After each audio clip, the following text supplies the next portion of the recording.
Olá, pessoal! Está no ar mais um episódio do podcast Imagem e Essência.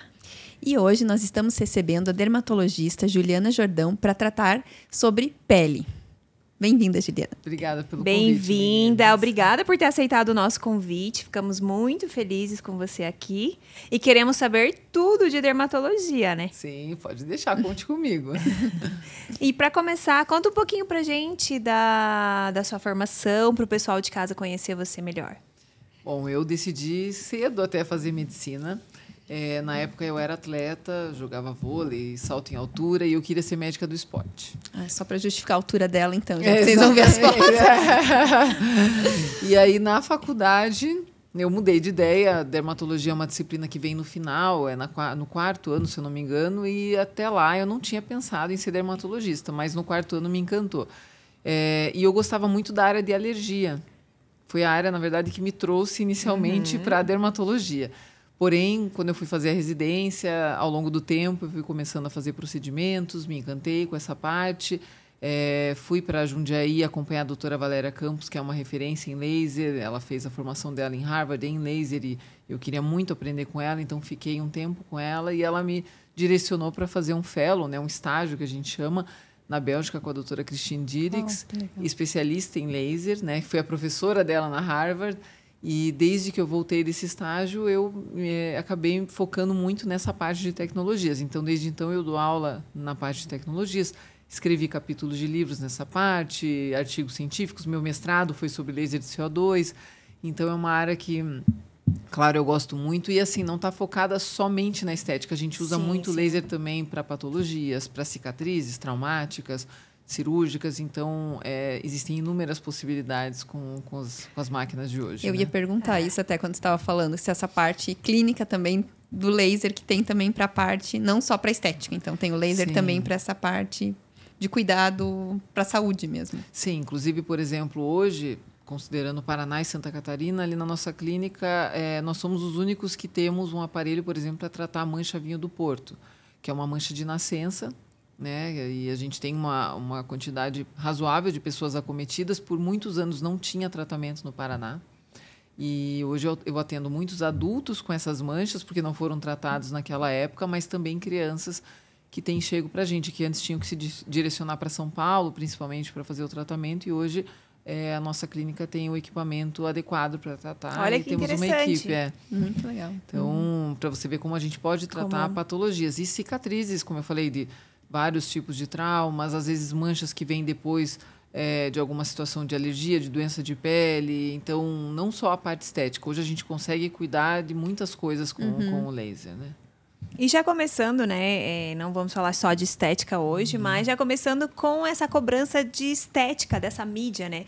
Que as pessoas cada vez mais querem estar acompanhando a beleza do outro, querem sempre estar bonito, querem sempre estar se sentindo jovens. Como que você vê, qual que é a sua visão em relação a isso? A gente vive uma mudança de paradigma muito grande, né? Antigamente, a nossa geração, né, as meninas não usavam muita maquiagem, iam no dermato no máximo se tivessem aí uma crise de acne muito severa, demoravam até para buscar. Hoje a gente vê assim uma autocobrança muito grande dos adolescentes, mas também dos adultos, né? E acho que o grande cerne do problema está nas redes sociais, principalmente, porque ninguém posta as imperfeições, né? Exatamente. Todo mundo filtro, posta pele perfeita, maquiagem, corpos perfeitos, ninguém tem estria, ninguém tem celulite. E mesmo numa cabeça de uma mulher madura, isso já é difícil, né? A gente vê hoje a mulher tem bebê, ela logo já tem que estar sarada, ela tem que estar com o rosto cuidado, com o cabelo lindo, não tem mais, como antigamente, aquele direito de ter aquele período de recuperação, de né? ficar em casa, recebendo cuidados até, né? Que não fazia nada antes, estar né? acima do peso, não se cuidando, não dando tanta prioridade para isso, né? Hoje ela olha para o lado e vê que, nossa, mas a fulana já está assim, magrinha, com X meses depois do bebê. Porque antes ficavam em casa, né? Ficava aquela rede de apoio também ajudando. Então, assim, você a mulher focava no bebê, não, né? E ela, assim, não fazia nada, que eu quero dizer, no sentido desse do ela, estético. Ela focava no bebê para depois... Exatamente. Muitas vezes tinha muitos filhos, né? Tinha vários filhos, né? Então, nem tinha essa prioridade. E hoje, a mulher adulta se cobra nesse sentido, tem essa comparação, essa cobrança social, né? E imagine isso na cabeça de um adolescente. Imagina, né? Nova. Um adolescente que vê que ele tem espinha, que ele tem celulite, que tem estria, que o cabelo não é o que ele gostaria de ter, e que não é tão magra quanto a fulaninha que posta. Então, como isso tem gerado ansiedade nos nossos adolescentes. E hoje eu recebo adolescentes que chegam, às vezes, com uma nécessaire melhor que a da mãe, cheia de rotinas de skincare que eles viram na rede social ou através de uma blogueira, etc. Muitas vezes produtos inadequados para a idade, claro. E uma autocobrança estética muito grande, querendo fazer cirurgias plásticas, intervenções, procedimentos muito cedo. Ou, às vezes, até assim, gerando transtornos de ansiedade que levam a depressão, automutilação, por N fatores. Então, eu acho que hoje a pressão que existe estética, ela é muito grande. A gente tem que ajudar também os nossos adolescentes a lidarem melhor com isso. É uma cobrança muito grande. E mais da rede social, eu acho, que nem você estava falando ali, porque a nossa geração, que está com os filhos dessa idade, a gente não tinha isso. Não. Né? Então, a gente não tem, que nem você falou da necessaire ser maior e tudo, não é uma cobrança que vem de casa. Sim. Né? É uma cobrança que eles veem no outro, que eles veem nas redes sociais, ou vem até da influência do grupo de amigos que eles estão. Né? E muito acesso, né? Eles têm muito acesso à informação. Se a gente pensar alguns anos atrás, o máximo que a gente tinha de comparação era com aquela amiguinha da sala, ou com aquela vizinha, ou amiga, não sei de quem, mas você não tinha essa comparação como você tem hoje nas redes sociais. Porque hoje você já entra e você já vê, tipo, todo mundo perfeito, né? O que você falou. Cabelo bonito, pele bonito, corpo bonito, e aí a criança ou adolescente sem maturidade, e aí ele pensa, nossa, mas por que eu não? Né? Eu também quero ser assim, para ser aceito, né? Então, Exatamente. é mais do que mais do que os tratamentos dermatológicos. Seria já uma coisa psicológica que precisa ser tratada, né? Muitas vezes os pais, que são meus pacientes, trazem os filhos, eu preciso trazer para você orientar, porque ele ou ela querem comprar tudo que vem na internet, na blogueira indicando, eu não sei se estão usando produtos corretos, seguros, e também não sei se é um exagero, e eu normalmente tenho daí uma conversa bem aberta com eles, né? Faço uma prescrição que seja adequada, com produtos que sejam seguros. Então, tenho todo esse cuidado, assim, não que você não possa usar um creme, eu acho que é um hábito interessante, facilita para fazer uma hidratação da pele, facilita para usar um filtro solar quando eles querem, né? E que seja um hábito para o futuro também, mas que seja com os produtos adequados, né? E sem exageros, e também, claro, botando um freio na história dos procedimentos, né? Pois você falou ali dos procedimentos. Tem alguma idade, assim, que você já faz procedimento em adolescente, ou indicado a esperar? Olha, não tem uma idade correta. Claro que a maioria dos produtos, por exemplo, a gente não indica, não tem liberação em bula abaixo de 12 anos, mas não é a ideia, obviamente, fazer em crianças, adolescentes dessa idade. Normalmente, nessa fase, o que a gente faz após a adolescência é tratar a acne, que é o que a maioria tem de queixa, ou estria. A maioria que vem com queixa nessa idade para um procedimento acaba sendo para minimizar a acne, junto com as medicações, claro, mas às vezes a gente tem que dar um apoio com laser, por exemplo, para tratar cicatriz, ou manchas vermelhas, ou até ajudar a diminuir o processo inflamatório. E o tratamento de estrias, que hoje é uma preocupação das mães em ver as meninas com estrias cada vez mais cedo. E isso também tem um fator da obesidade por trás. A gente tem visto, existem as estrias do crescimento, que são esperadas, mas a gente tem visto mais estrias em meninas pelo ganho de peso, e numa idade bem precoce. Assim, eu já tive paciente de 8 anos com estria. Nossa, muito cedo, né? Muito 8 cedo. anos já com estrias. E é pelo ganho de peso. Então, há uma preocupação daí dos pais, claro, do que pode repercutir depois esteticamente. E aí, nesses casos, a gente faz o laser para tratar, tentando diminuir as marcas futuras que são definitivas quando a gente não trata precocemente. Entendi. A estria tem que tratar, o ideal é tratar enquanto ela está vermelha. Daí a gente tem chance de fazer sumir. Quando ela está branca, ela já virou uma cicatriz. Então a chance é muito baixa de melhorar. Então, por isso, tem sido uma procura um pouco mais precoce. Mas aí eu acho que faz sentido. Porque aí seria uma justificativa, teria uma necessidade, né? Não é aquela coisa só estética. Você tem um motivo, né? E até para autoestima depois, né? Que a gente sabe que incomoda, né? Porque depois vai chegar a idade, vai estar na praia com as amigas, vai estar... Então, são coisas que vão incomodar. Dependendo do tom de pele. aparece mais, que nem eu falo, o paciente de pele clara se incomoda com a estria vermelha. O paciente de pele morena se incomoda quando ela está branca. Porque daí, só que a branca, uma vez que ela se formou, ela é uma fibrose, ela é uma cicatriz. E essa a gente melhora muito pouco. Então, o ideal é, mesmo na pele morena, já prevendo isso, tratar precocemente. Né? E não é com cremes. Infelizmente, o creme ele vai ajudar a deixar a pele um pouco mais fortalecida, para que ela não rompa essas fibras tão facilmente numa situação de estiramento, de ganho de peso, mas o creme não vai tratar uma estria já formada, porque é uma ruptura de fibra elástica e colágeno. Então, para isso, eu preciso estimular colágeno para juntar novamente as fibras, digamos assim, né? Diminuir aquela espessura. Então, colágeno é bom para tudo. Já puxando agora, já puxando o gancho do colágeno, o que você diz do colágeno pra gente? O Vioral? Todos, né? Todos os... Injetável, Vioral. Então, assim, o Vioral, ele é bem polêmico, eu diria, porque, infelizmente, assim, quando a gente pensa em como esse produto vai ser metabolizado, o que, de fato, vai vir de produto para nós, de colágeno efetivo, e a repercussão disso, a gente sabe que, na verdade, vai ser muito pouco. E o grande problema é que os pacientes tomam colágeno esperando que a pele fique mais firme. Isso gera uma grande frustração. Porque ele não vai trazer uma repercussão clínica normalmente. Então, quando o paciente toma, ele vai tomar a longuíssimo prazo pensando em talvez fazer alguma prevenção. Mas a maioria dos pacientes desiste de tomar colágeno porque é sachê, não é tão confortável e acaba que não percebe essa mudança na pele durante o tratamento. Eu prescrevo muito pouco, honestamente. Eu prescrevo somente assim, para aqueles pacientes que têm alguma deficiência alimentar, alguma restrição alimentar que possa gerar uma diminuição do colágeno, da produção natural de colágeno. Exemplo, um paciente tabagista, que a gente sabe que tem uma produção reduzida de colágeno. Um paciente que se alimenta pouco de proteína animal, principalmente carne vermelha. O vegetariano, quando aceita, o vegano normalmente não aceita, porque o colágeno também tem uma origem animal. Certo. Então, quando o paciente ou se alimenta muito pouco, se alimenta muito mal, ok. Seria interessante eu entendo o uso. que é um suplemento para aquela situação. Mas quando o paciente tem uma boa... Eu sempre pergunto, a primeira coisa, você tem uma boa alimentação variada, come carne vermelha, enfim... Não tem nada para eu pensar numa deficiência nutricional, eu realmente não prescrevo, porque eu acho que não faz sentido e a aderência é muito baixa. Eles começam, tomam 1, 2, 3 meses e param, né? E daí não vê resultado. Não vê resultado e para, né? Exatamente, porque não é como um creme que você percebe, às vezes, um brilho.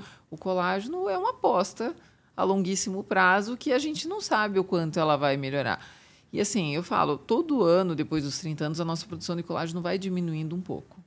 Então, é como se eu tentasse jogar um pouco para cima esse débito, mas eu não chego na estaca zero que eu estava antes, né? Nem tomando monte. Nem tomando monte. E aí entram os procedimentos para ajudar localizadamente, né? Localmente, naquelas áreas que o paciente está mais incomodado.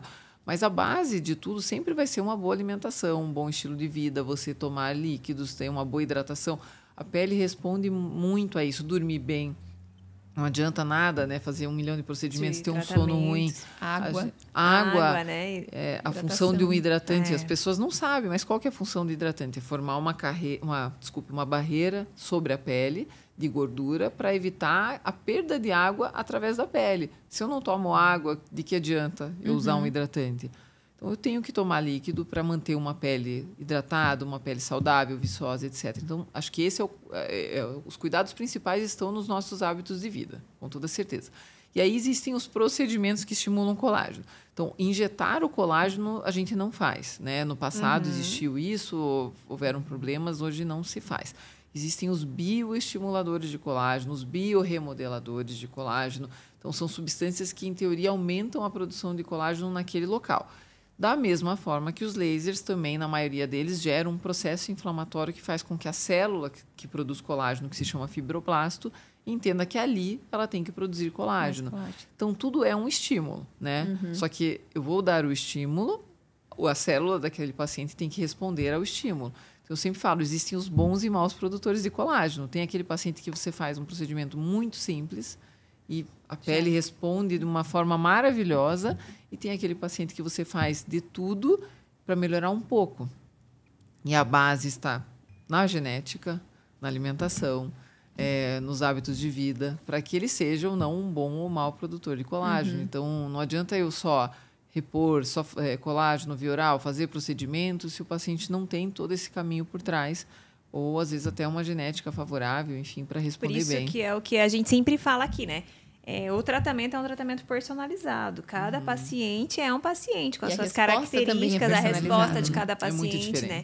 Porque a maioria das mulheres tem muita gente que, porque a fulana tomou colágeno, porque ela fez tal procedimento, então eu vou fazer também, igual. Porque a pele dela ficou ótima, eu também quero fazer. Sim. E não é assim que funciona, né? Eu sempre falo, assim, acho que o ponto principal é que a dermatologia não deveria nunca ser uma receita de bolo. Eu acho que também está aí um ponto muito frágil das áreas estéticas, eu diria, Sim, não geral, da dermatologia, né? Especificamente, mas que as pessoas buscam repetir os procedimentos que o outro fez, porque nele deu resultado, porque nele ficou bonito. Só que cada um tem um metabolismo, cada um tem uma alimentação, cada um tem um formato de rosto, cada um tem uma espessura de pele. Então, os tratamentos têm que ser individualizados. Então, por isso, a necessidade de procurar em consulta um médico dermatologista especializado, alguém que realmente faça uma consulta detalhada, olhe como um todo, não só assim, eu vim aqui para fazer o procedimento X porque a minha amiga fez e ficou bom. Muitas vezes eu digo não, eu falo, não, para você não vai ser bom. No seu caso seria outro, né? Cada pessoa de um jeito. Já puxando né, o formato de rosto, o que você fala pra gente? Porque quando, com o envelhecimento, o nosso formato de rosto interfere no nosso envelhecimento? Sim, completamente. Então, eu dou sempre o exemplo do rosto em formato de coração, que é o rosto mais delicado, né? Quando a gente é jovem, é o rosto mais bonito, mais delicado. O rosto mais angelical, né? Aquele rosto mais, tipo Audrey Hepburn, né? Bem fininho, um pouco mais de maçãs no rosto, mas a parte inferior bem delicada. A parte óssea, que é o que dá o formato do nosso rosto, ela é extremamente importante para definir como vai ser o nosso envelhecimento na porção inferior do rosto. Então, a porção inferior ela vai sustentar tudo que está daqui para cima. Só que com o passar do tempo, a gente vai perdendo o osso. Então, quem já tem pouco, já fica com muito menos, exatamente. O osso vai afinando. E como o osso afina, as estruturas moles que ele sustenta, gordura, músculo, pele, deslizam. E quem segura? O osso que está aqui embaixo. Então, se o paciente tem um rosto muito estreito aqui, queixo para trás, mandíbula estreita, naturalmente ele vai ter uma flacidez, uma perda de contorno mais rápida e também uma flacidez maior na região do pescoço, porque, afinal de contas, esse peso ele repercute nessa região. Então, é um paciente que se queixa de papada um pouco mais cedo, é um paciente que fala, puxa, meu perfil não é bonito, parece que eu tenho o pescoço emendado com o rosto. Então, eu falo, todo mundo reza pelo colágeno, mas tem que rezar pelo osso também. Não que eu não estou mandando tomar cálcio para formar mais osso, não é isso? Não adianta, né? Não adianta. Isso é genética, né? Você tem ou não tem. Então, rostos mais quadrados, mais angulosos, ou mesmo até o oval, eles têm uma tendência menor à flacidez ou perda de contorno nessa região. Então, daí vem a especificidade do tratamento, né? Porque daí um paciente que tem esse formato do coração, provavelmente vai precisar de mais alguma coisa aqui para flacidez, de algum estímulo a mais do que os outros que têm. Isso. Daí vão ter outras questões. Na verdade, por exemplo, um paciente como esse, né? Até a Carol tinha perguntado antes, mas você muda o formato do rosto? É muito difícil mudar um formato de rosto sem trazer artificialidade, quando a gente faz isso com injetáveis. Claro que numa cirurgia, uma cirurgia ortognática, enfim, isso, ou com cirurgião plástico, vai ter uma mudança que vai ser muito mais natural, muito mais proporcional ao rosto do paciente. Mas quando a gente faz isso com injetável, é muito comum haver um exagero e, por consequência, a formação de um rosto extremamente anguloso, por exemplo, para um rosto que deveria ser feminino e delicado. Então, nesses casos, a gente faz alguns pontos de sustentação com preenchimento, mas pontos bem assim laterais, ou mesmo projeção do mento, mas de uma forma discreta, com pequena quantidade de produto, só para realmente criar alavancas para sustentar essa pele. Esse ângulo, né? Porque a naturalidade, ela está crescendo cada vez mais, né? Isso. A gente vê que as pessoas buscam mais pela naturalidade, não aquela coisa super artificial. Porque teve uma época teve que era uma época moda, que era né? aquela coisa Sim. super artificial, tipos né? de rosto, né? Fazer desse jeito, todo fazer mundo. aquele rosto... Aquela harmonização facial que era todo mundo igual, né? Todo Não mundo era padrão, todo né? mundo com Padrão. aquele rosto Uma padronização quadrado, facial, tudo, linhas exatamente. retas, né? Isso ainda é comum, infelizmente. Depende, eu falo, não adianta o paciente só querer, tem que o profissional querer fazer também. Então, eu, por exemplo, não gosto desse perfil, prefiro não fazer esse tipo de procedimento. Eu gosto de recuperar o que se perdeu. Eu falo isso para os pacientes. Meu objetivo é trazer um rosto mais descansado, uma pele bonita e recuperar um pouco do que você perdeu. Então, assim, começou a descer, reposicionar. Eu não vou criar uma mandíbula, não queixo. Mudar, né? Não mudar esse formato de rosto, não Isso. alterar o deixar rosto da próximo pessoa, né? do que você tem no natural. Exatamente. Então, é tentar restaurar um pouco do que foi perdido. E a gente tem as limitações, né? E também não adianta só a gente fazer o preenchimento sem tratar essa pele, às vezes, com uma tecnologia, com um bom creme, ou às vezes com um skin booster ou um bioestimulador de colágeno, porque tem o problema da alavanca aqui embaixo, mas tem o problema do afinamento da pele, né? Então, uma pele clara, ela vai envelhecer diferente de uma pele morena. Ela vai vai ser normalmente uma pele mais fina. Então, ela vai ter mais linhas de expressão, ela vai ter mais a sensação de pele molinha. É uma paciente para um bioestimulador de colágeno, para um laser que estimule colágeno numa camada mais superficial. O paciente moreno tem uma pele mais espessa. É um paciente que não vai se queixar tanto de linha, ele vai se queixar, às vezes, do contorno, porque é uma pele mais pesada. É um paciente que, por exemplo, eu não vou talvez usar o bioestimulador de colágeno, não precisa, mas um ultrassom microfocado vai bem, porque a pele é espessa. Então, tudo é muito individualizado, né? Você falou um pouquinho dos procedimentos que você tem. Conta um pouquinho pra gente desses procedimentos que você tem na clínica, né? Que você tem vários lasers para diferentes objetivos. Isso. Na verdade, a pele tem várias camadas, né? E a gente pode ter alterações nas camadas mais superficiais, intermediárias, profundas. Então, cada laser ele trata especificamente um alvo. A gente chama de cromóforo isso. Então, por exemplo, hoje existem lasers que tratam manchas marrons, existem lasers que tratam manchas vermelhas, existem lasers que estimulam colágeno a partir do aquecimento da água, a água da pele, no caso. Então, para cada uma dessas coisas, a gente tem uma tecnologia. Indiretamente, sempre que eu trato mancha marrom ou vermelho, eu também tenho um estímulo indireto de colágeno, porque eu acabo esquentando um pouco a pele e isso gera esse estímulo. Então, o paciente percebe uma pele viçosa, mesmo quando ele vai tratar manchas, né? E aí existe uma gama de possibilidades. Por exemplo, o padrão ouro para rejuvenescimento ainda é o laser de CO2. E o laser de CO2 tem retornado, principalmente agora na ausência do peeling de fenol, né? Que eu vi que é uma pergunta até. Eu ia perguntar também do peeling, porque deu muita repercussão. Né? Sim, sim. O peeling de fenol, ele é um peeling que é muito antigo, sendo feito por um profissional capacitado. Ele é um peeling que dá resultados muito bons. Mas a recuperação dele é bem difícil, né? É uma recuperação complicada. cirúrgica, né? São semanas aí de recuperação. É uma recuperação bem mais longa que um laser de CO2. O laser de CO2 é 1 semana de recuperação, depois uma pele rosada que você usa uma maquiagem e vida normal, bem, né? Só não pode ir para o sol, né? É diferente de um peeling de fenol que vai deixar uma pele com cascas, vermelha por bastante tempo. Mas, infelizmente, esse peeling caiu nas mãos de profissionais não habilitados. E, na verdade, aquele caso que teve uma grande repercussão, honestamente, opinião pessoal, eu acho que a causa da complicação não foi o peeling de fenol, mas sim o uso de anestésico em cima de uma área aberta, porque aquela profissional, ela microagulhou, né, fez vários cortes na pele do paciente, aplicou o anestésico e depois o peeling.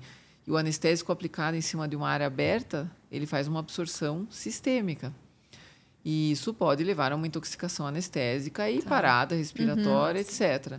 Então, casos de complicações com fenol, ao ponto de haver um óbito, realmente são extremamente raros, mas é um peeling que merece uma monitorização cardíaca, tem suas contraindicações, tem que ser feito por um profissional que saiba, para não ter também como consequência cicatrizes. Porque dependendo tem que ficar muito no escuro, né? Não consegue. Não sei. Não, até dá o peeling de fenol, mesmo quando...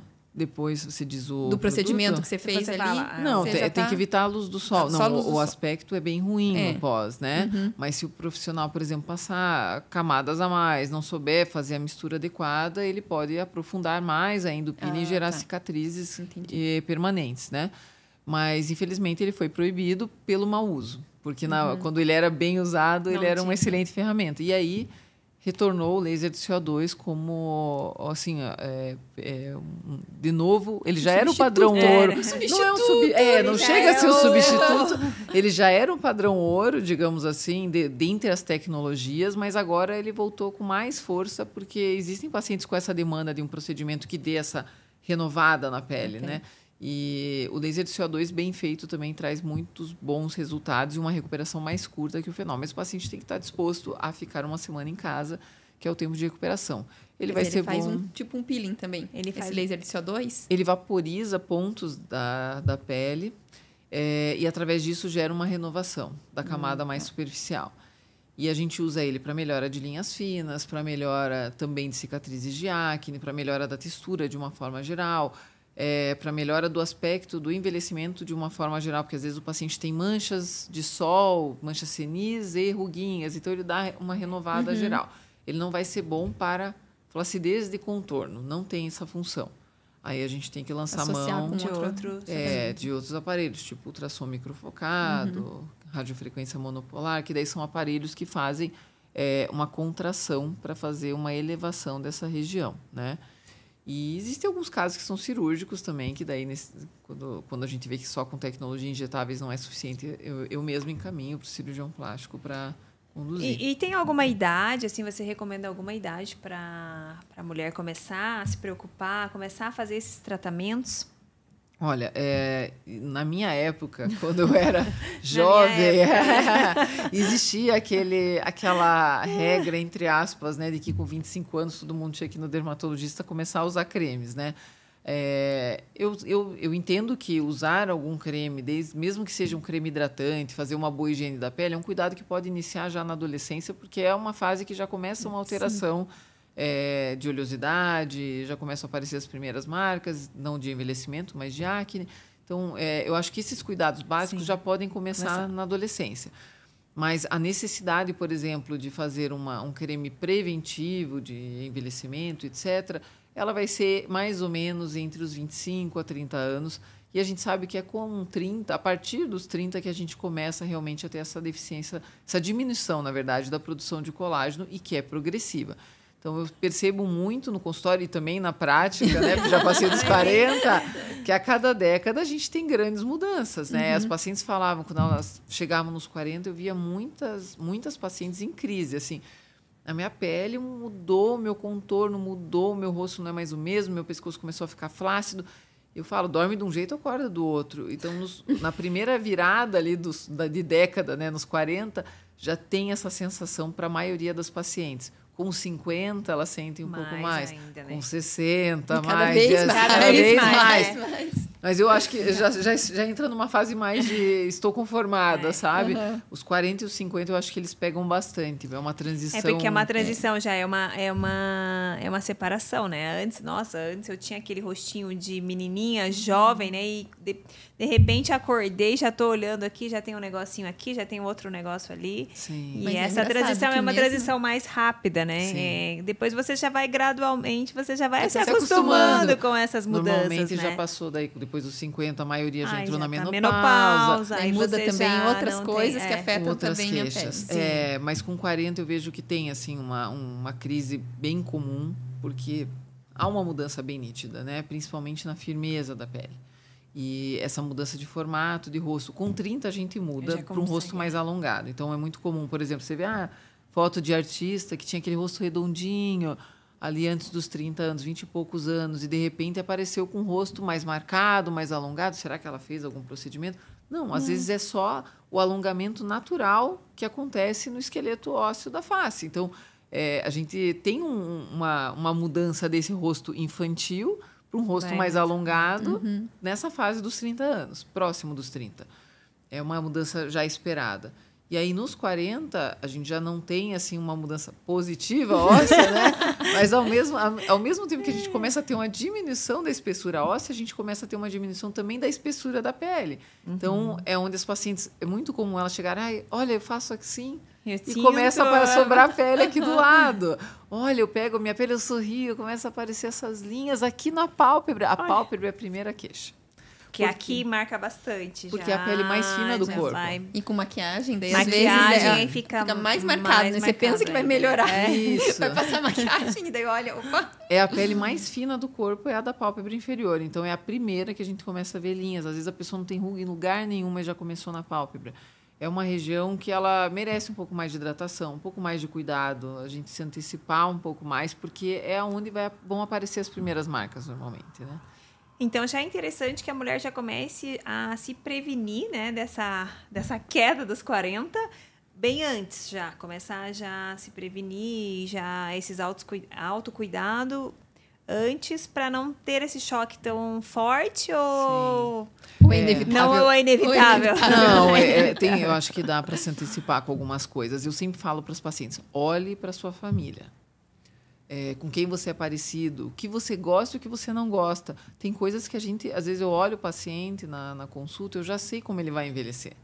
Pelo formato do rosto, pelo tipo de pele. Eu até já antecipo isso para o paciente. Olha, você vai ser uma pessoa que vai se incomodar com papada mais cedo. Você vai se incomodar com aquele bulldoguinho mais cedo. Você vai se incomodar mais com ruga.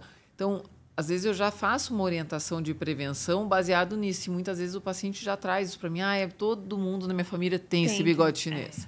E você vê que ele está caminhando para isso. Então, eu já vou trabalhar a lateral dele para que não pese tanto para o centro quando esse osso começar a ser reabsorvido, entendeu? Daí ele não vai ter esse choque, assim. Né? Vai Isso. ser uma Vai coisa meio mais que já- gradual, assim. Isso. Eu vou dar o meu exemplo. Eu tenho uma pele muito fina.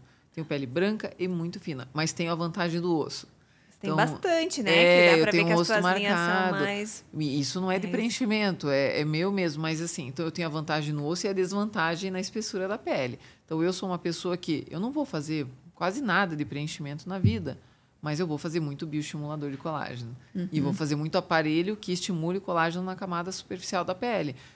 Botox eu comecei cedo, porque eu já tinha linha de expressão com 25 anos, porque eu tenho uma pele fina. Então, com 25 anos, eu já tinha umas linhas fininhas aqui. Marcado. E eu tinha o hábito de ficar sempre assim, né, concentrada. Então, eu já sabia que se eu não tratasse, já fazia dermatologia nessa época, se eu não tratasse, eu ia ficar com as marcas de expressão. Então, eu comecei a fazer o Botox preventivamente. Quando eu faço o Botox preventivamente, principalmente quando eu tenho uma mania de fazer alguma careta, meu cérebro tenta mexer aquele músculo, não mexe igual, ele entende, opa, acho que eu não vou forçar tanto mais.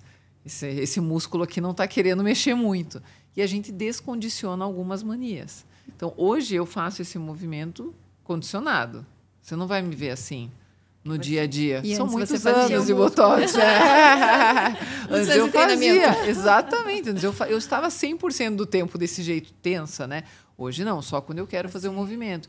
E aí eu consegui chegar, né, na minha idade com linhas de expressão muito discretas ou que só aparece quando o Botox está saindo. Mas isso porque eu comecei cedo. Se eu tivesse deixado essa linha marcar, o Botox melhoraria pouco e eu teria que associar tecnologias como CO2, etc., para melhorar mais. Então, fica um pouco mais difícil, são mais invasivos os procedimentos para tratar uma linha estática, aquela que aparece mesmo quando a gente não faz a careta, né?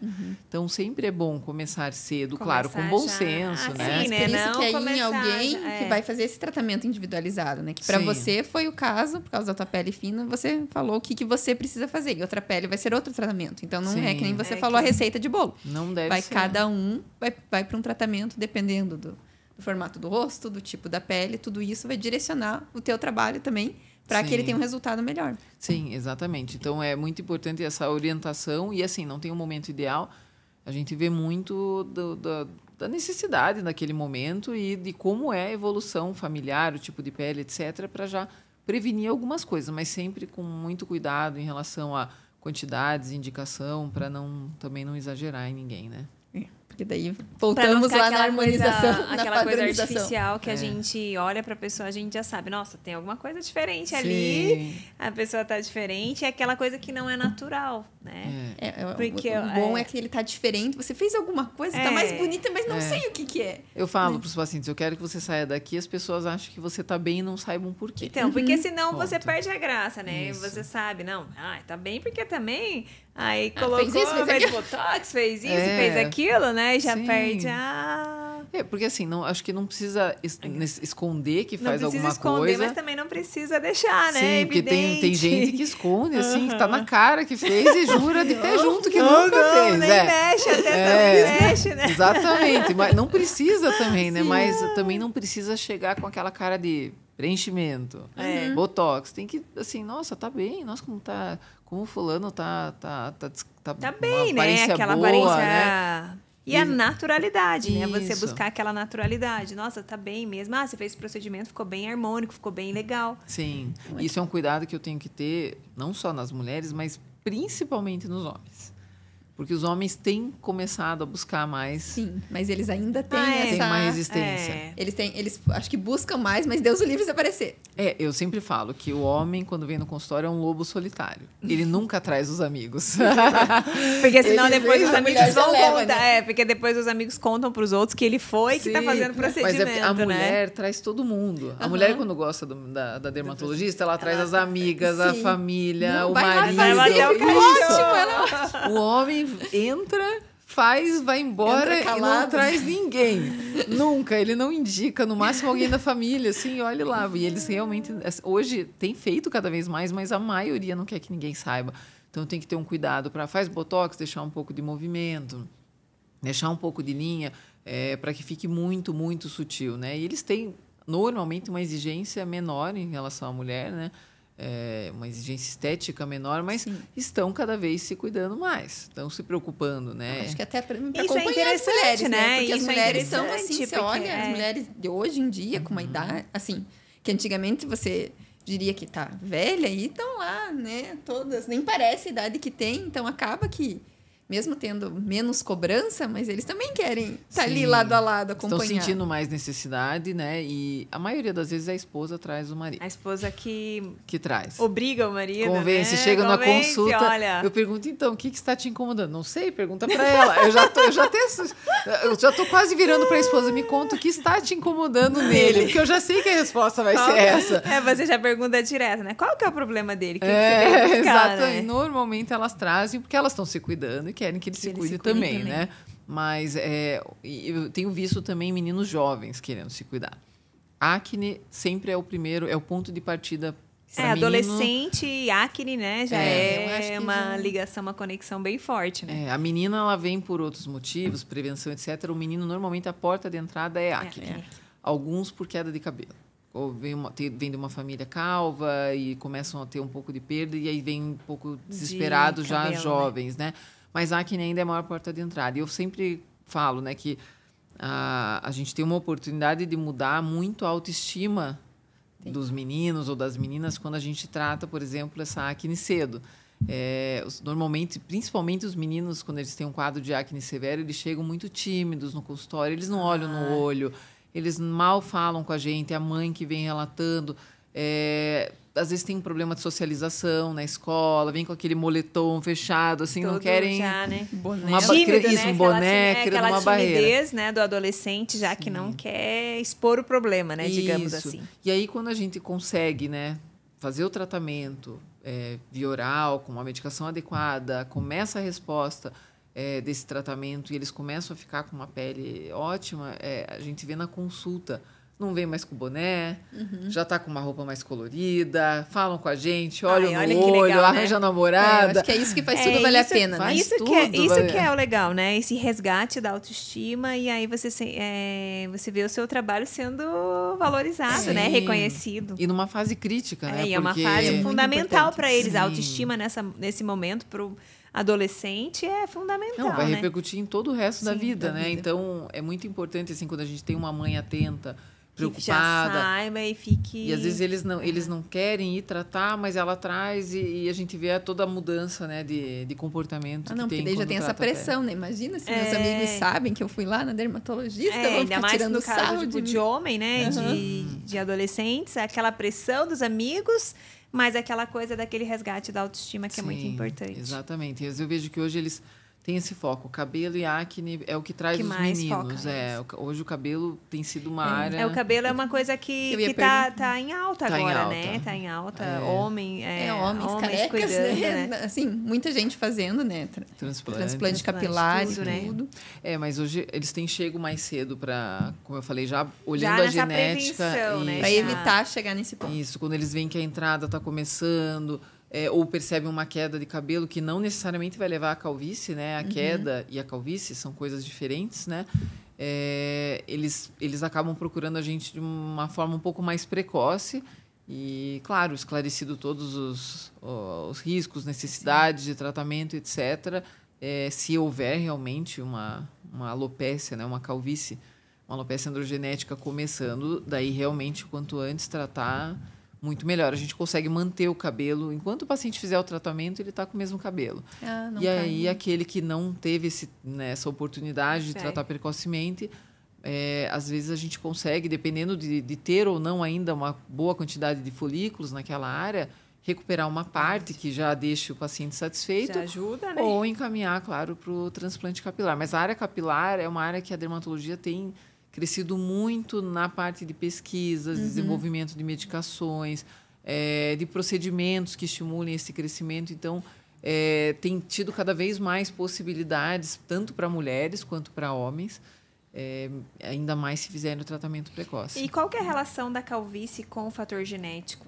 Se o pai é calvo, o filho tem chance? Ou como que tem alguma... lógica nesse fator hereditário ou não? A maioria dos casos tem a genética envolvida, especialmente quando tem a família materna com casos de calvície, mas também existem casos isolados na família. E existem outros tipos de alopécia que podem ser ou não genéticas. A gente sabe que existem alterações no gene, mas não necessariamente existem casos iguais na família, que são as alopécias areatas. A alopécia areata é uma alopécia autoimune, então é a nossa célula de defesa que resolveu atacar o fio do cabelo. E pode acontecer numa situação de estresse, pode acontecer ou até precocemente numa criança, enfim. E às vezes na família tem outro tipo de doença autoimune que não seja capilar. E agora existe um crescimento muito grande, infelizmente, de uma nova alopécia, que é a alopécia frontal fibrosante, que é uma alopécia que também é autoimune. Ela foi descoberta, na verdade, ali mais ou menos em 1992, 96, se eu não me engano, e os casos têm crescido progressivamente. Existem muitos estudos tentando descobrir o motivo disso, porque é uma alopécia que afeta muito a autoestima, principalmente das mulheres. Acontece em homens, mas muito menos. Mais em mulheres. É uma alopécia em que a paciente vai perdendo literalmente essa região frontal e lateral, como se fosse uma tiara. Então, muitas vezes você olha assim, essa pessoa, nossa, esticou demais uma cirurgia. E às vezes não é isso que ela fez. É uma alopécia frontal que ela tem, né? Entendeu? Porque é uma testa lisa, brilhante, que vai até aqui atrás. E às vezes tem tratamento para essa? É um tratamento que, assim, a gente não consegue reverter, infelizmente, o que já foi perdido, porque ali é onde o fio sumiu, virou uma cicatriz. Entendi. A gente tem que tratar para estabilizar. Para não avançar. Né? E infelizmente, cada vez mais comum. Já fizeram vários estudos tentando correlacionar até com o uso de alguns cosméticos. Até no último congresso que eu fui da Academia Americana de Dermatologia, ali eles falaram de uma possível correlação com alergia a um produto, um conservante, que às vezes a gente tem em alguns tipos de cosméticos. Eles viram que existe um índice de testes positivo maior a esse alérgeno em pacientes que têm alopecia frontal fibrosante. Não está estabelecido como única causa, mas é uma possível causa. Né? Então, é interessante já para a mulher, começou essa queda de cabelo mais acentuada, já procurar o profissional para começar a tratar no começo, né? Sempre. Cabelo tem que pegar no começo. Essa queda já... Só que o problema é que, às vezes, a paciente não vê uma queda. E esse é o grande desafio. Porque, por exemplo, quando é queda, a gente chama de flúvio. A queda chama mais a atenção do paciente, ele vai mais cedo na clínica, ele vê aquele cabelo caindo, né? Normalmente o eflúvio, a maioria dos pacientes é um eflúvio telógeno, é uma queda temporária, por estresse, por mudança do crescimento do fio, né, do ciclo de crescimento, por uma deficiência vitamínica. É algo, na maioria das vezes, corrigível. Depois ou da transitório. maternidade, né? Isso, depois que tem aquela coisa que... Aquela queda dos 3 meses, que acontece todo outono, que acontece enfim, várias vezes no ano. Essa o paciente percebe. A alopecia androgenética, que é a calvície tradicional, o paciente muitas vezes não percebe, porque o cabelo ele não cai, ele afina, encolhe e some. Então é mais difícil para a pessoa perceber. Ele não se percebe, muitas vezes a gente percebe na consulta por outros motivos. O que tem de sinal principal? O couro cabeludo mais exposto nessa região. Então, às vezes o paciente não está se percebendo. Às vezes a pessoa nem percebe, né? No dia a dia, às vezes tem... eu tenho pouco cabelo mesmo, tem pouco ou caiu um pouco, eu estava estressado. Eu sempre pergunto, como que você está percebendo o couro cabeludo mais visível? Quando você molha o cabelo, ele não fica mais aparente do que era? Aí o paciente começa a se tocar. Mas muitas vezes a gente que puxa isso numa consulta que a queixa nem era o cabelo. Nem era essa. Olha que interessante, né? Às Por isso que tem que ir pro dermatologista. Não sobre a pele, o cabelo. E a frontal fibrosante é mais difícil ainda. A maioria dos pacientes não percebeu. E não tem nenhum exame. E não percebe na frente, e começa na frente. Eu pergunto aqui, assim, de uma forma sutil, delicada, assim, você acha que a sua testa está aumentando? Você acha que... E aí os pacientes param, pensam, eu não sei, eu peço uma foto antiga. Às vezes vamos dar uma olhada numa foto você antiga, consegue... daí vê. E aí a gente tem que fazer uma biópsia para confirmar o diagnóstico, ou às vezes o diagnóstico é muito claro clinicamente, não precisa, mas na maioria das vezes a gente faz a biópsia. Mas a maioria dos pacientes não percebe. E muitas vezes começa pela queda da sobrancelha. Nossa! Olha! Então, às vezes, a pessoa vê assim, já tem pouco. Não, eu sempre tive pouca sobrancelha. E aí a gente sempre acha que, não, eu tô meio estressada. Eu ficando não mais velha, tá caindo. tô ficando mais velha, então, é normal, né? Sim, quando é um paciente que já está em acompanhamento por outras coisas, já aconteceu N vezes de eu suspeitar na primeira... E eu pergunto, eu sempre tive pouca sobrancelha. Tá? E eu olho, às vezes, na dermatoscopia e não tenho um achado muito específico. O paciente volta daqui a um tempo para um procedimento e eu começo a ver, me dá a impressão que está recuando aqui. Não percebi. Daí a gente começa a ver alguns outros sinais, alguns pontos de inflamação, alguns a gente chama de lonely hair, né? Às vezes, assim, recuou e sobrou um fio aqui. Isso para a gente chama atenção. É um sinal, né? A falta do pelo velos, que é aquela penugem que tem aqui, que a gente só enxerga às vezes com o dermatoscópio. Sim. Então, na maioria das vezes, a gente vai perceber isso na consulta e o paciente não se deu conta. Então, mas é um exame físico que você tem que fazer. Não tem, por exemplo, né? Assim, um exame de sangue, exame uma assim, coisa que vai detectar isso. É o exame clínico, a dermatoscopia, que é aquele aparelho que a gente amplia, e a biópsia. Biópsia, nesses casos, é fundamental para confirmar o diagnóstico. Isso, confirmar, porque daí é um diagnóstico definitivo. É um e tratamento como não pro é uma resto da coisa vida, assim, né?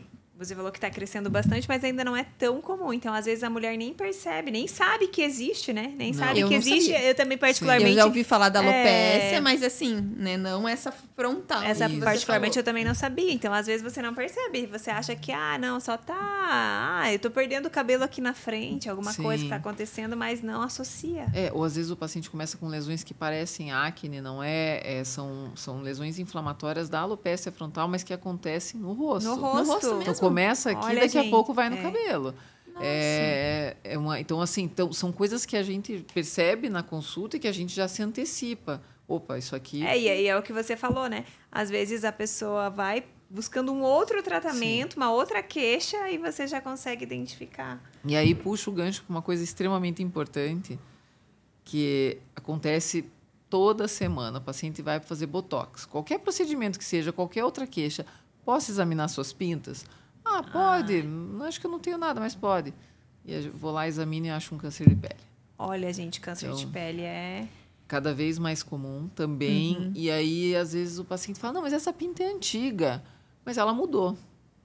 Entendeu? Porque é o formato, ela vai mudando. Então, aí eu puxo assim, uma questão muito importante, que o dermatologista ele tem não só a função da questão estética, mas ele tem um olhar como um todo, do cabelo até a unha, quando ele faz uma consulta completa. E, às vezes, é uma oportunidade do paciente, e muitas vezes os pacientes saem muito gratos porque vieram para um procedimento estético e na já consulta eu descobri consegue. uma alopecia fibrosante, que ele não sabia que tinha, um câncer de pele, que ele não sabia que tinha, que a gente pegou no começo e teve, por exemplo, um melanoma, se a gente não pega no começo, é um câncer que mata muito. E gente jovem, né? Então, e às vezes assim, é uma pinta que é um pingo de caneta. E aí, quando você vai fazer a biópsia, ela já está profunda. Ela já é uma pinta um câncer de pele grave. Então, a importância da gente examinar o paciente como um todo. Mas o teu olhar. Assim, né? Seu olhar aquele olhar clínico que não é só estético que a gente fala, né? Os que fazem, né? Porque Sim. se você olhar a maioria dos profissionais, assim, não só na medicina, né? Mas em todas as áreas, eu acho que tá cada vez mais... eles estão cada vez mais específicos no que é. Então, vão lá com você para fazer o Botox. Então, você vai lá, vai fazer o teu Botox. E tchau. E acabou. E tchau. Não tem esse olhar como um todo mesmo, né? Sim. Eu acho que tá cada vez mais difícil achar profissionais, assim, não só na medicina, em todas as áreas, que olhem mais do que todo, né? todo. Olhem não no só todo, aquela né? especificidade. Infelizmente, isso exige tempo, claro, dedicação. Às vezes, uma consulta rápida de convênio. Não dá. Não vai. Depende, às daí vezes começa, né? Aquela bola de neve. É uma bola de É uma neve, bola de neve, exatamente. você Eu não- optei por atender particular já há muitos anos porque eu gosto de atender com calma, de olhar tudo. De conversar, entender esse histórico do paciente, né? Isso. Você analisar, por exemplo, às vezes, igual você falou, às vezes a pessoa vai para um procedimento estético, mas aí você já olha a pinta, já descobre um câncer ou outra coisa que a pessoa tem, alguma coisa que ela nem foi buscar, né? Então, Isso. você tem esse tempo Sim, e para esse olhar, né? esse olhar mais clínico, né? Então eu fico feliz com a oportunidade, às vezes, de salvar um paciente. Claro, Com imagina. certeza, Veio né? com Com procedimento certeza, imagina. estético, mas a gente conseguiu, né, tirar ele de um risco de vida, muitas Com vezes, certeza, né? por ter feito um exame adequado, né? Então, é uma preocupação, e eu falo, pelo menos uma vez por ano, vá no dermatologista, mesmo que não tenha queixa estética, porque dermatologista Não serve é só para estética, muitas né? outras Assim, coisas, né? É que hoje em dia a gente vincula muito Vincula. dermatologista com procedimentos estéticos, mas não é só estético, Não. né? Então a gente tem É que muito mais, né? Porque é começou muito com outra mais, coisa, né? Isso, É muito começou- mais do que isso. Sim, a gente tenta tratar de uma forma global, né? A pele, o cabelo e a unha, enfim. Então, é muito ampla a nossa área. Isso requer um exame mais... Não, e a pele é o maior órgão do nosso corpo. Exatamente. né? E é nosso A gente cartão de precisa, visitas, né? né? Então precisa cuidar, né? E ter Sim. esse olhar atento mesmo. Sim. Falando e rosácea, como que é o tratamento para rosácea? Rosácea é uma queixa bem comum aqui no Sul. Não é tão comum em outras regiões do Não, país, em Minas, lá em não Minas. deve ser tão comum, com certeza. Mas aqui a gente tem uma colonização grande de alemães, italianos, poloneses, né? E isso faz com que a gente tenha uma prevalência maior de rosácea. A rosácea, o que ela é? É uma pele mais rosada, que vem por uma alteração da motilidade dos vasinhos da pele. Então, em vez de ele dilatar no calor, contrair no frio, ele está sempre dilatado. Daí, quando vem um estímulo, tipo calor, ele dilata mais, o paciente fica vermelho demais, ou vem o frio demais, às vezes ele também fica vermelho demais. E é uma pele que, por si só, já é sensível. Então, é uma pele que requer cuidados com os cremes adequados. Não é uma pele para usar ácido retinóico, por exemplo. Eu recebo muito paciente com rosácea que estava usando ácido retinóico. O ácido retinóico Piora. sensibiliza mais a pele. Ele também estimula Sim. a formação de alguns vasinhos. É um excelente anti-ruga, sem dúvida nenhuma, é o melhor. Mas para uma Mas pele não resistente. para a pele A rosácea. individualização de volta. É. do tratamento. Exato. A individualização do tratamento é tudo, né? Então está muito na moda a história do ácido retinóico. Faça com orientação do médico, porque não é incomum eu receber pacientes que estão numa fase de crise da rosácea, que estão usando um creme inadequado. E, além disso, a gente tem os equipamentos, porque assim, o que o creme vai fazer na rosácea? Dar um conforto para aquela pele. Então, diminuir um pouco a sensação de ardência, de ressecamento, de pinicação, ou se o paciente tem acne associada à rosácea, tratar a acne, mas ele não vai fechar vasinhos, infelizmente. Eu falo que se creme fechasse vasinhos, a gente passava nas varizes e não Fechava funciona. tudo, né? Não funciona. Nas varicoses não funciona em lugar nenhum. O creme vai ser para outra coisa. Ele vai ter a sua importância, mas não para tirar a rosácea. E aí, para a gente melhorar a tonalidade vermelha, tirar aqueles vasinhos fininhos que às vezes tomam conta do rosto da pessoa, há necessidade do uso do laser. A gente tem um equipamento que é um equipamento bem potente para esse tratamento, o mesmo que a gente usa para mancha vinho do Porto, inclusive. É um equipamento bem focado em manchas vermelhas, vasos, tudo que é vermelho. E por ter uma potência alta, normalmente a gente consegue melhorar muito os pacientes de rosácea entre 3 a 4 sessões. Nossa, rápido. Olha que legal, né? Bem interessante. E assim, o que o paciente percebe? É um clareamento geral da pele, pode sobrar um vasinho ou outro, mas é um clareamento geral e como acaba indiretamente estimulando o colágeno, a pele fica mais bonita. Daí Já ganha, por fica consequência, viçosa. ganha Esse estímulo. esse Sim. estímulo de colágeno. Exato. Mas daí você faz essas sessões que você comentou, 3, 4 sessões e acabou ou pode... Ela tem como rosácea que é uma condição crônica. Tá. Então, eu sempre explico o seguinte para o paciente. Quando a gente vê um vasinho, ele é só o galho da árvore. Tá. Tem vasos maiores alimentando ele, tem uma predisposição genética para que Tudo, eles né? voltem, né? Tá. Então, ano que vem, a gente faz uma sessão de manutenção, porque um tá. pouco vai voltar.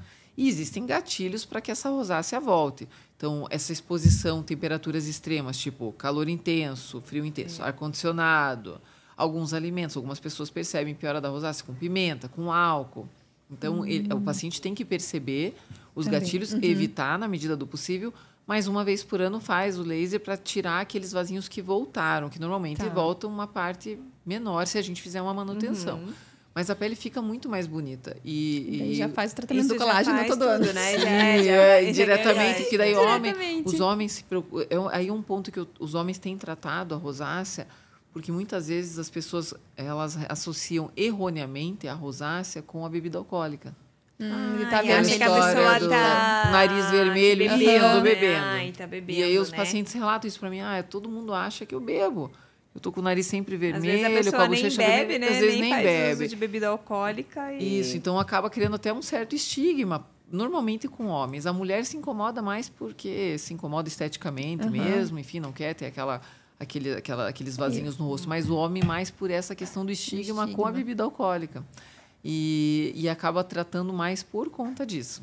Então, mas hoje a gente tem opções, essa opção que é muito boa de laser, os resultados são muito bons, vale a pena. Já focando nesse que a gente falou aqui, que a dermatologia não é só estética, mas também, né, a nossa qualidade de vida, a nossa saúde.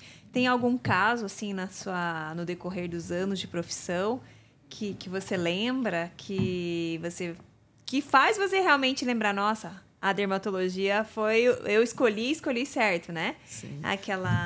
Algum caso específico que você lembra? Todos os casos que eu peguei um melanoma num paciente, eu lembro, um por um. Olha... Porque é um câncer muito grave se a gente não pega no começo. Então, toda vez que eu finalizo o dia, assim, é muito triste eu ter que dar o laudo para o paciente, explicar. Muitas vezes graças a Deus, todas as vezes eu consegui pegar no começo. Então, nunca tive uma situação de metástase ou algo que eu precisasse dar uma notícia pior. Então, eu falo, primeiro agradecemos, né? Sim. Por ter conseguido pegar no início e salvado a vida do paciente, né? E além disso, teve um caso que eu até postei recentemente, que assim, marcou muito até a minha carreira, que foi um caso de oclusão de uma artéria por um preenchimento de nariz. Foi uma paciente que não era minha, era de outra cidade, era do interior. Era a véspera de Ano Novo, eu estava já de férias e me ligaram pedindo ajuda, que uma jovem em uma outra cidade fez esse procedimento. Infelizmente, o produto foi injetado dentro da artéria e ela estava evoluindo com sinais de necrose. E no interior não tinham recursos para tratar. E todo mundo de férias, né? Isso foi agora no fim do ano passado. Complicado, né? E eu tentei ajudar à distância, tentei ajudar a conseguir medicações, a hialuronidase, que é a medicação que a gente usa nesses casos, e consegui um pouco, mas mesmo assim não revertia. Eu falei, então vocês vão ter que vir. Só que 7 horas de viagem de carro. E tempo, nesse caso, é pele. Tá? Então, a paciente chegou já numa situação muito, ela teve que vir difícil. pra cá. Teve que vir. Ela chegou numa situação de oclusão muito grande, já com sofrimento da pele, já com sem circulação mesmo na área, em todo o nariz, na lateral, na região da glabela, da testa. Então, se a gente não intervisse da forma adequada e rapidamente, ela sofreria necrose dessas áreas. Então, ficaria com cicatrizes deformantes, muito provavelmente, que a gente não conseguiria resolver completamente, depois, porque é igual uma cicatriz de uma grande queimadura, ou às vezes perde a ponta nasal, né? E ela tinha um concurso de beleza em 30 dias. Meu Deus! E foi assim... Foi fazer o procedimento aquele pro concurso procedimento... de beleza. Isso. E quando ela me falou, eu fiquei assim, primeiro, quando eu vi a situação, eu fiquei muito preocupada, porque é uma menina muito bonita, jovem, com um futuro brilhante pela frente, um concurso que ela esperou a vida inteira, praticamente, né? E eu e quem tinha que salvar ela ali era eu. Eu e a doutora Isabelle, que é a ecografista que ficou ali junto comigo, ajudando e guiando para eu fazer as aplicações dentro das artérias.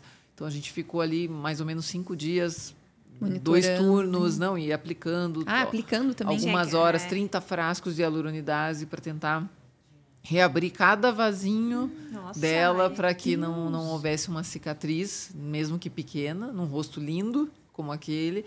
E no começo eu virei para ela e falei, olha, eu não posso te prometer que você não fique com nenhuma marca, mas eu te garanto que eu estou aqui para dar o meu melhor. Então, eu vou fazer tudo o que eu puder para salvar o teu rosto, mas eu só não posso te garantir que não sobre nada. Mas era... Assim, ela só tinha a mim naquele momento. Exatamente. Era o que tinha, né? Exatamente. Tinha que acreditar. E eu nunca peguei um caso de oclusão daquele nível, daquela proporção. E graças a Deus, graças a toda a nossa dedicação e muita reza. e também uma não só reza, né? Esforço, dedicação profissional. E tudo. E realmente a gente conseguiu reverter. Ela não ficou com nenhuma cicatriz, ela ganhou o concurso de beleza. Olha, que legal! Eu vibrei junto, porque... que legal, né? Assim, naquele momento, eu nem sabia como seria 30 dias depois, né? Mas eu senti, assim, como uma vitória da certeza, equipe, né? Com certeza, né? Uma vitória da equipe, né? Minha, da doutora Isabelle, do médico que abriu a câmera hiperbárica, que é um equipamento que ajuda na recuperação, na cicatrização, que também estava de férias e abriu, assim, porque a gente insistiu com ele foi super gentil de atender ela todos os dias também. Então, foi um trabalho de equipe para reverter uma complicação de um procedimento que eu não faço. Porque justamente é um procedimento de risco. Foi um procedimento estético que ela tinha feito. Sim, e eu não faço rinomodelação, falei isso num vídeo. Repito novamente, eu não faço porque não vale o risco. Por que não vale o risco da rinomodelação? Dura 8 meses, 10 meses no máximo. Essa paciente tinha feito várias vezes o nariz já. Nunca tinha dado errado. Mas, a quinta vez deu errado. Você vai fazer a cada 8 a 10 meses, você vai correr esse risco? E, assim, não é só o risco da necrose, é um risco de cegueira. Porque as artérias que estão no nariz, elas se comunicam com as artérias que vão para a retina. E existem vários casos de cegueira relatados. Então, é um procedimento que os pacientes me pedem, eu falo, eu não faço, porque se eu fizer 500 e um der errado, eu não vou me perdoar. Sim, com certeza. Né? Porque é um risco que não vale, é um risco para um procedimento com uma duração curta, que tem uma solução cirúrgica definitiva. O meu nariz é rinoplastia cirúrgica. Nesse caso, é mais indicado fazer a cirurgia, né? Que não é isenta de riscos, óbvio. Não Sim, é nenhuma mas é uma coisa definitiva. Mas é uma coisa definitiva que você vai ter uma... Não é aquela coisa que vai fazer 8 toda vez. A cada 8 meses. A cada 8 meses tem que fazer novamente. Um risco. Né? E aí é um risco, né? E é um alerta para os jovens, principalmente, porque hoje a rinomodelação ela é colocada, ela é postada nas redes sociais como se fosse um procedimento muito simples, extremamente corriqueiro. E o jovem hoje, com a história do selfie, e não só o jovem adolescente, o jovem adulto também. Uma câmera frontal no zoom, por exemplo. A câmera frontal distorce normalmente o nosso rosto. Então, dá uma impressão de um nariz maior. E aí, tanto que aumentou muito o número de rinoplastias na pandemia, porque as pessoas começaram a usar a câmera frontal. Exatamente. Os otorrinos, os cirurgiões plásticos trabalharam muito. Só que aí a rinomodelação com ácido hialurônico foi colocada como um milagre e fácil, e simples, e rápido. Primeiro, ela não serve para qualquer alteração no nariz, então ela vai servir para aquela giba, para rebitar um pouco a ponta, mas para um nariz largo, muitas vezes o paciente chega, eu quero afinar. Não tem como afinar o nariz com ácido hialurônico. Isso é cirúrgico. E, além disso, não é um procedimento simples. E, infelizmente, pessoas que não são capacitadas estão fazendo e divulgando como se fosse. E as complicações aparecem, infelizmente, e não são complicações simples, sabe? As pessoas tratam... Deu para perceber que não é simples, por esse caso, né? Todo esse acompanhamento. E é o que a gente fala, né? Sempre buscar o profissional adequado, porque, às vezes, e a gente volta no que a gente começou do programa. Aquela comparação do Instagram, da mídia, né? De, eu preciso ter um nariz fino, porque o fulano tem. Se eu fizer esse procedimento é um procedimento super simples... não vou ter nenhuma sequela, nada, é tranquilo, eu vou ali. E às vezes o profissional não é nem qualificado. É o que Fez acontece um curso de bastante. fim de Fez aquele semana. curso de final de semana, Isso. 8 horas para aplicar, não sabe Sim. aplicar e pode acontecer o que aconteceu com a sua paciente. Sim, né? exatamente. Então, por isso que é importante a gente sempre buscar um profissional capacitado. Sempre essa capacitação é aquela coisa que o barato pode sair caro, Pode sair né? caro. O barato E pode sair orientar caro. os mais jovens, né? E aquela... Porque eles são muito imediatistas. É que eles querem para ontem, Sim. fácil, e o preenchimento o valor... é legal nesse sentido, e às porque vezes você você faz sai com o na hora. resultado, Uhum. não é Você uma já cirurgia, sai. não preciso me afastar de nada. Nada, Às não vezes fica fazem até... roxo, não fica inchado. Não, e às Sim. vezes fazem até escondido dos pais, porque não é uma cirurgia. Então, faço aqui, meu pai nem vai ver, meus pais nem vão ver, então já faz. E hoje a gente tem um benefício enorme, que é a possibilidade de fazer ecografia para guiar alguns procedimentos, para evitar injetar dentro de vasos, por exemplo, e muitas vezes para descobrir o que foi feito. Porque para guiar eu uso muito em áreas de risco. Então, por exemplo, têmpora é uma área de risco como o nariz. Eu não faço preenchimento de têmpora sem o ecografista junto comigo. Glabela, aquelas linhas que o botox não resolve. Eu faço o preenchimento com o ecografista junto comigo. Ele vai me dizendo mais para cima, mais para baixo, para desviar da artéria. O nariz é difícil porque ele não consegue apoiar o transdutor do ultrassom enquanto eu estou injetando. Porque é uma área menor, né? E curva, então é uma área difícil de você guiar ao mesmo tempo. Então, já tem esse complicador. Mas o que eu queria falar também é dessa questão da gente descobrir o que foi feito, porque, infelizmente, tem sido cada vez mais comum a gente pegar pacientes que chegam, eu já fiz injetável com fulano, ciclano, beltrano, né? Muitos que não são médicos, ou às vezes até médicos, infelizmente. E eu pergunto, foi ácido hialurônico? Foi ácido hialurônico. E eu olho e não tá com cara de ácido hialurônico. E palpa aquele produto duro. Não, lábio eu já fiz faz 5 anos a última vez, nunca mais saiu. Ácido hialurônico no lábio não dura nem um ano. E aí hoje, quando o paciente chega de outros profissionais que eu não conheço, que eu não sei exatamente o que injetam, ou passou por muitos profissionais, eu peço um mapeamento ecográfico. Olha, e aí você consegue identificar o que eu sei tudo que está lá dentro. E é muito comum a gente achar produto definitivo que o paciente não sabia que foi injetado. Então, hoje eu falo, a gente descobre tudo. Tudo. Não dá para esconder nada, né? Não dá para esconder dá para esconder do paciente, né? Que não sabe, coitado. Sim, Às vezes é enganado, né? É enganado. Muitas vezes, paga uma coisa. Tem um caso que está bem, outra, inclusive, divulgado, de uma clínica de Goiânia, que a paciente pagou para fazer Sculptra e depois foi descobrir que foi colocado o PMMA, que é um produto definitivo. Ela teve várias reações deformantes, enfim... Não tem o que fazer, não tem como tirar esse produto nunca mais da vida. E é um produto que ele pode ficar quietinho ali, nunca incomodar, mas ele pode vir a ter uma reação inflamatória naquele local anos depois e muito difícil de resolver porque eu não consigo remover o produto.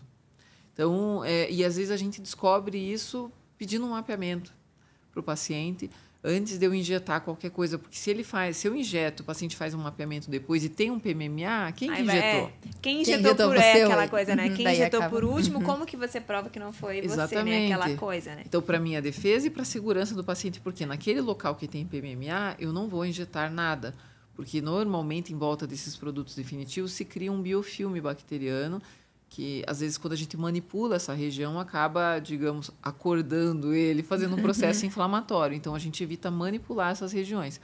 E hoje, a ecografia, que é coisa, assim, extremamente recente, tá? A ecografia para esse tipo de indicação, poucos anos, a gente consegue prevenir esse tipo de coisa e também, claro, se resguardar como profissional, né?